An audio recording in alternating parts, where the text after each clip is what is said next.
Hello and welcome to our next reading lesson. So today, hopefully you should have your reading book with you and a pencil and your workbook. We're going to be finishing the prologue today, finish reading it, and we're going to be thinking about some questions to do with the prologue as well before we start chapter 1 tomorrow. So before we start, let's just have a think about some of the words we learned yesterday. So I wonder if you can remember, I'll be really impressed if you do. If you can remember, can you tell me what these words mean? So can you tell me what is a kingdom? What's a kingdom? Well done. A kingdom is an area that's ruled by a king. And you remember in Britain there are lots of kingdoms at this time ruled by lots of kings. Baron, can you remember what a baron is? Well done. A baron is a member of nobility, which means that he's a very important person. Tell me what an anvil is. Fantastic. An anvil is a worktop where blacksmiths can make weapons. Can you tell me what an esquire is? Well done. A squire is a knight's, somebody who is training to be a knight. Okay, here are some of our characters from the book. So we've got King Uther Pendragon. Do you remember he was a really fantastic, great knight who ruled over all of Britain at the beginning of the prologue. And he had his two very trusted advisors, Merlin the Wise, who was a wizard, and Sir Ulfius, who was a great knight. We also have got King Uther Pendragon's wife, Igraine, and her daughter, Morgana. So let's have a think about what was happening in the story. So King Uther Pendragon was the ruler over all of Britain. Merlin the Wise saw into the future and he said that King Uther Pendragon was going to die and he was going to be, and the whole of Britain would be in a state of confusion. There was going to be lots and lots of wars. Now, he said, so Morgana had a little baby boy, and Merlin had said that people were going to try and take the throne for themselves, and not let the baby boy come to the throne. So Merlin the Wise and Sir Ulfius said that they would take the boy away and let him grow up somewhere else, so that when he's ready to be king, he can come back and he would be nice and safe. So that's where we'd got to in our story. And we also spoke about the Archbishop of Canterbury, who was the ruler of the Church of England. And we're also going to be meeting lots of different knights in this part of the story. So let's carry on reading. So we're on page 3 now. So open page 3 of your books. And whilst I'm reading this to you, I want you to think about there's a mistake there. What does the land do? Okay, what does the land do? It's just in this part it's going to describe what the land is doing. So I want you to think about what that is. And I also want you to be thinking about how does the author describe Merlin's eyes? So what is the land doing and how does the author describe Merlin's eyes? Okay, let's have a read. Page 3. Almost 18 long years passed like this. The land positively groaned with the trouble that lay upon it. Finally, the Archbishop of Canterbury called Merlin to him. Merlin, he begged, some say that you are the smartest man in the world. Surely you can use your gifts to find us a new king, so that we may enjoy happiness as we did in the days of Uther Pendragon. Merlin shut his magical eyes again. After a while he spoke. My lord, he said, I am happy to tell you that I see great things in the future.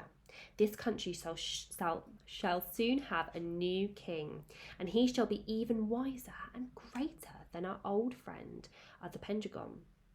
He shall bring order and peace where there is now confusion and war. And best of all, this new king shall be Uther Pendragon's own flesh and blood. The Archbishop was very happy, but he was confused. Merlin, he asked, when will this new king come? And how will we know when he arrives? And how will we tell him apart from all of the others who would do anything to rule in his place? We've gone a little bit over page 3, so let's just quickly go back and have a think about our questions before we carry on reading. So what does the land do, not that land do? What does the land do? Now in the second sentence up here, have a look back. What does it say? It says the land positively groaned with the trouble that lay upon it. So it's almost like the ground is a person and it's groaning because there's so much trouble on top of it. There's so much war and confusion. They're groaning because they're unhappy with what's going on. So it's like the land is a person. And it says, how does the author describe Merlin's eye? So I want you to have a look back in the story and on this page 3 and find a word that the author uses to describe Merlin's eyes. Pause the video and have a read back. Okay. About halfway down the page it says Merlin shut his magical eyes again. So the author describes Merlin's eyes as magical. Okay. So let's go back to what the Archbishop was asking Merlin. So I'm just going to continue reading the bottom of page 3 and on to page 4. So the Archbishop was very happy, but he was confused. Merlin, he said, when will this new king come? And how will we know when he arrives? And how will we tell him apart from all of the others who would do anything to rule in his place? Merlin had a twinkle in his eye. Do you trust me? He asked. The Archbishop nodded. With your permission, Merlin continued, I will set into motion a grand adventure. By the time it is over, the court will know its rightful king. Merlin waved his hands and there appeared before him a huge marble stone.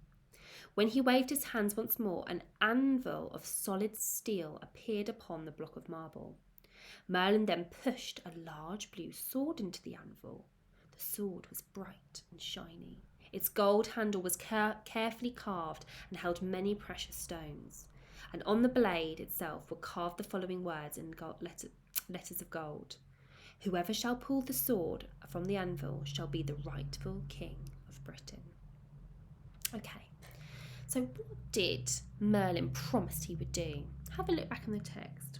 What does he promise he would do? Pause the video and have a think. Tell me, what does Merlin promise he would do? He promises that he will find a new king, didn't he? He said that it would be of the Pendragon's own flesh and blood, and he would create a contest to find the new rightful king. That was his promise. The next thing I want you to do is to find 2 adjectives to describe the sword. So the sword is described at the bottom here. Find 2 adjectives to describe it. Pause the video now and press play when you're ready to continue. Okay, so I'm going to have a look back. It says the sword was bright and shiny. Those are 2 adjectives.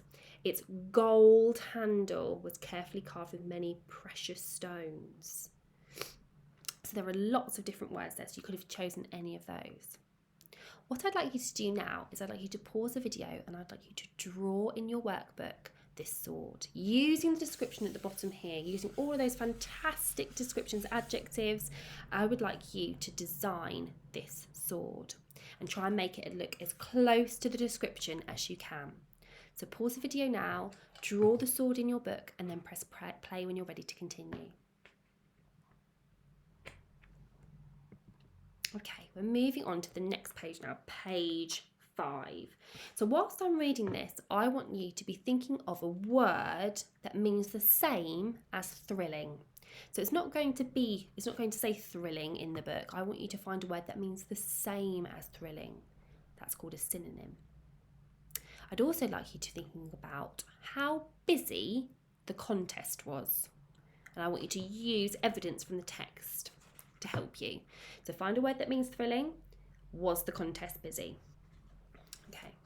At Merlin's request, the Archbishop announced a contest to everyone in the land. At Christmas, any man who wanted to could try to pull the sword from the anvil. Whoever was to do so would be the new King of Britain. The kingdom buzzed with excitement. Many people thought King Lot would become king. Some people thought King Urien of Gore would become king. Others believed that King Leodegrance of Cameliard would be the one to free the sword. Still others said that it would be King Ryance of North Wales. When Christmas came, it seemed like the entire world had found its way to London for the contest. The highways and inns and castles were bursting with travellers. Kings and lords and knights and ladies and esquires and pages and men-at-arms all came to watch history being made. Looking out at the crowd, the Archbishop of Canterbury confessed with his excitement. Merlin, he said, I'd be very surprised if we could not find one person worthy of being king among all of these well-known kings and noble lords. Okay, let's stop there. We'll finish reading in a minute. Did you find the word that means the same as thrilling? If you haven't yet, just pause the video and go back. Can you find a word that means the same as thrilling?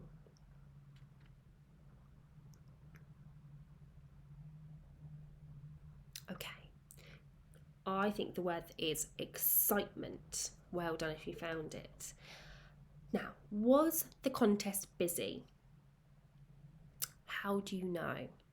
If you're not sure, pause the video and go and have a look back. Was the contest busy? It was really busy. And I know this because the text says that when Christmas came, it seemed like the entire world had made its way to London for the contest. So it's not really the entire world had come to see the contest, but it made it seem like the entire world was there because it was so busy. Well done if you got that. Okay, let's finish the prologue. So the Archbishop of Canterbury had started saying, Merlin, he said, I'd be very surprised if we could not find one person worthy of being king among all of these well-known kings and noble lords. Merlin only smiled. My lord, he said, you may very well be surprised. The one truly worthy person may very well still be unknown. The Archbishop thought about Merlin's words, and so starts this magical story. Okay, so that's our background information, that's our prologue read. So tomorrow we are going to be reading chapter 1. Well done for today, and I will see you in the next lesson.